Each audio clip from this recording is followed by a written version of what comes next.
What's going on, everyone? This is Aiden Wood mixing and mastering here, and today I'm really excited to do a video on some house music mixing, and specifically we're going to start with our low end. So dialing in your low end in a house music song is such an important part of making sure that your song's going to work, making sure it can translate into those club speakers, into phone speakers, your monitors. Making sure we really have the kick anchored, we have the right level for it, and then carving around our bass line, which we'll dive into in a bit. But making sure we have that relationship between the kick and the bass really working is a fundamental part of any house music song. So what I'll do here is I will do a bit of referencing. I'm going to level our kick, anchor our kick, and then we're going to process the bass line, and then we'll be done. It's a pretty simple process. But again, I don't want to not emphasize this. This is one of the most important parts of a house music song. So take your time with this, make sure you got it right, and let's dive into this one here. So what I have here is a song of mine, and I don't have any of the processing on. Everything's been turned off so that we can start the mix from the beginning. And we can just give it a little listen here.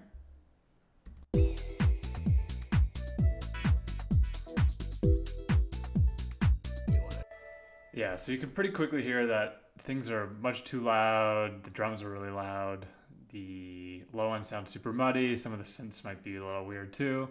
So again, we're gonna dive in and level everything out.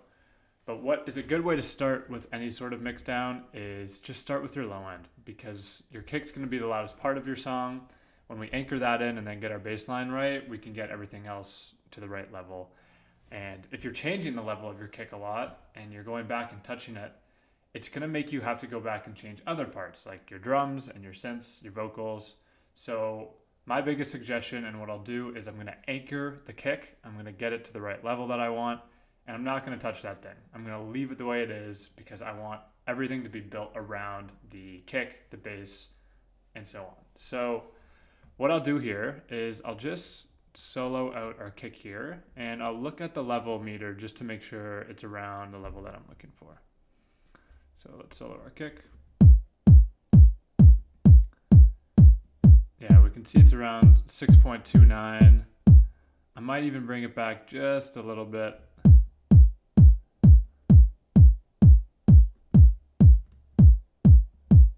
Yeah, like I'm okay with something around like -6, 7, -8. Anywhere in there is what makes the most sense for me. And I like the way my kick is sounding. If you don't like the way your kick is sounding, you can add a top kick or something along those lines. But for this mix, I'm really happy with the kick and the way it's sounding. So now that I have the level that I want for the kick, I'm not going to touch it like I mentioned. I'm leaving that as the anchor. And what I'll do after is I'll dive into the bass line, and that'll be the thing I'm kind of sculpting around the kick with processing, sidechain, and things like that. All right, so now that we're done with the kick, let's dive into the bass line. So we'll just listen to our bass line here.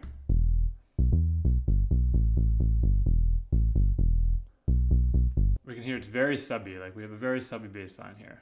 And what we can start with is giving ourselves we want the right separation between our kick and our bass. So we're looking between, -4 to -6 decibels between the kick and the bass. So right now we're seeing -7, -15. That's about -8. So what I'm going to do is I'm just going to give a little bit of gain to our bass line here. Using the utility.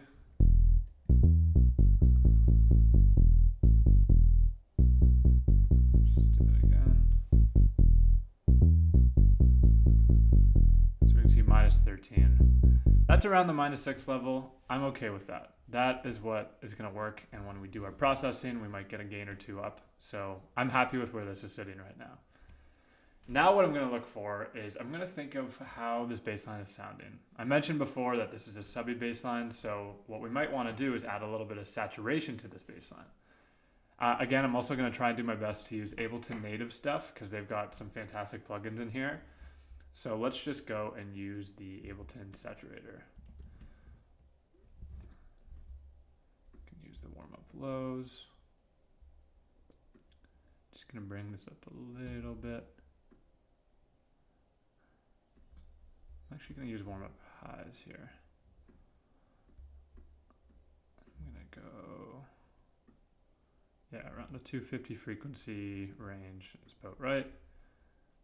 I'll start at 100%, and then I'll just dial it back.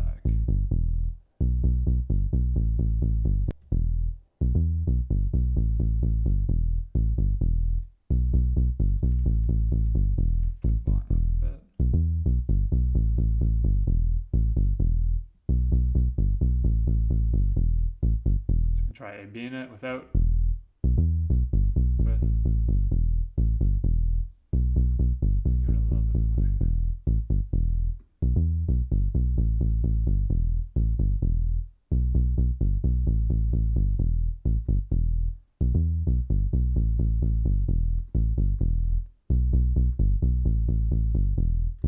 Just adding a little bit of character, just a tiny little amount to our bass line to give it a bit more of a punch to the mix. Now we've added just a little bit there, so what we might want to do is if we want to add a little bit of those higher frequencies, what we can look for is something like erosion. So erosion is similar to a saturator. I believe it is a saturator, but it's also sort of like a bit crusher, where you can add some of these higher frequencies in like the, the 5K, 6K hertz area. And again, that's going to help us emphasize the bass line punching through the mix, because the sub of the bass, of course, is coming through. But if we want it to come through on things like phone speakers, we add a little bit of that top end with an erosion, and it'll help it cut through. So let's just do a little bit here. You'll hear pretty quickly what it's doing. It's adding that little ring up top. So we don't want to add too much. We want to stay with the character of our sub. It's a very subby bass line. So we can add just a little bit. Something like that is really nice. It's just adding a little touch of that high end to the bass line. So without, and then with. It's just adding that little ring. Again, it's going to really help it stand out in the mix. Awesome. So now that we've saturated this thing, let's look at adding a bit of compression. So something that I love is this punch in parallel preset in the glue compressor in Ableton. And what I'll do is I'll just dial the threshold back a bit, and I'll play a little bit with the makeup gain. I'm going to leave the dry wet at the 50-50. And this is really going to help add some transient to the bass line as we use it. So let's bring our threshold all the way up. Let's bring it down a bit.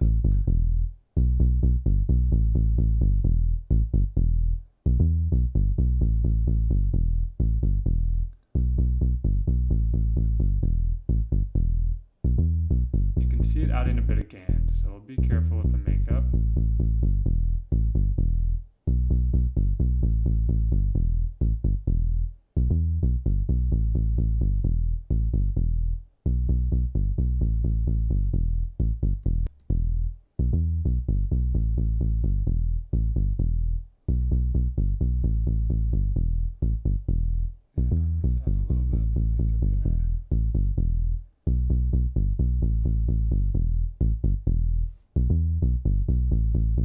Sticking right around that -6 like we're looking for, and it's sounding really nice now. So I'm pretty happy with how this bass line is sounding. If we listen to them together, that sounded pretty dang good. So most importantly with the bass line, we cannot forget this, is making sure our bass line is sidechained to our kick. That is one of the most important parts of creating that separation between the kick and the bass line, so that the low end is translating and isn't sounding muddy. So what I'll do here is I will grab the Ableton compressor,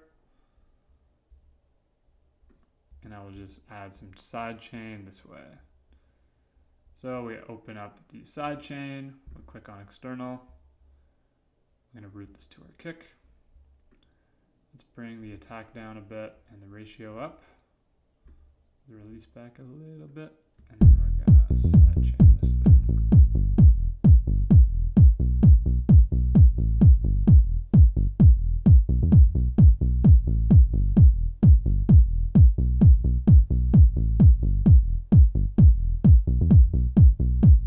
actually going to do is I'm going to bring back that compressor just a tiny bit. So I don't want it working quite as hard as it is right now. I'm happier with something like that, where it's not quite as punchy and transient-y as I had it before.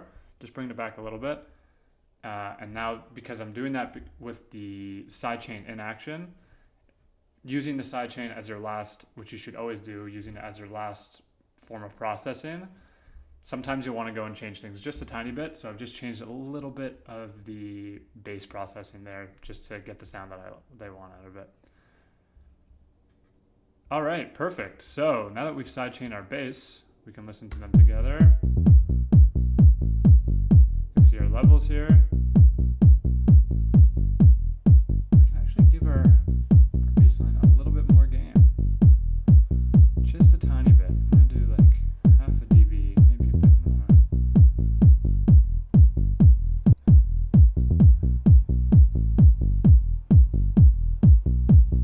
I really like how that sounded. Amazing. All right, so at this point we've leveled our kick, we've anchored it, and we have our bass line sculpted around our kick. Now what we're going to do, and most importantly, is making sure this is referenced to a song. And one of the most important parts of producing, of mixing and mastering, is making sure you're referencing to music that's related to it. And that doesn't mean copying the exact arrangement of the song or the exact mix or the exact master, but it means just making sure that you're on the right track. So what I'm going to do here is I'm going to use a reference that we have. We have this amazing song, Be Real by Coulter. And what I'm going to do is I'm just going to highlight our sub area, and I'm going to listen to make sure that the levels of the kick and the bass line are similar to our reference song. So let me grab an auto filter here to bring it to 100 Hertz. I'm going to throw this on our reference too, and I'm going to go A-B between the two just to make sure the punch of the kick is about how I want it, and the peaks of both the kick and the bass are sitting similar to our reference. All right, so let's listen to our reference.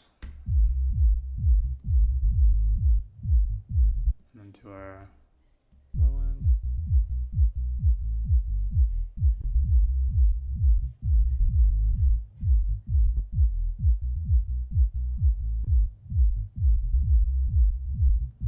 And so what I'm hearing here is we can maybe add a little bit of sub to our bass line. So what I'm going to do is I'm going to grab an EQ and just do a little raise here at the end of our chain on our sub.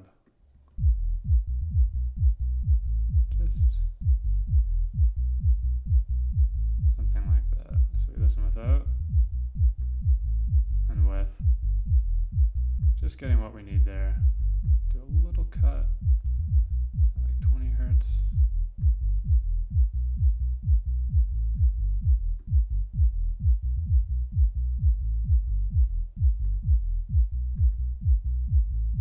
Yeah, so that's just giving us a little bit more oomph in our sub there. So we can listen again to our reference.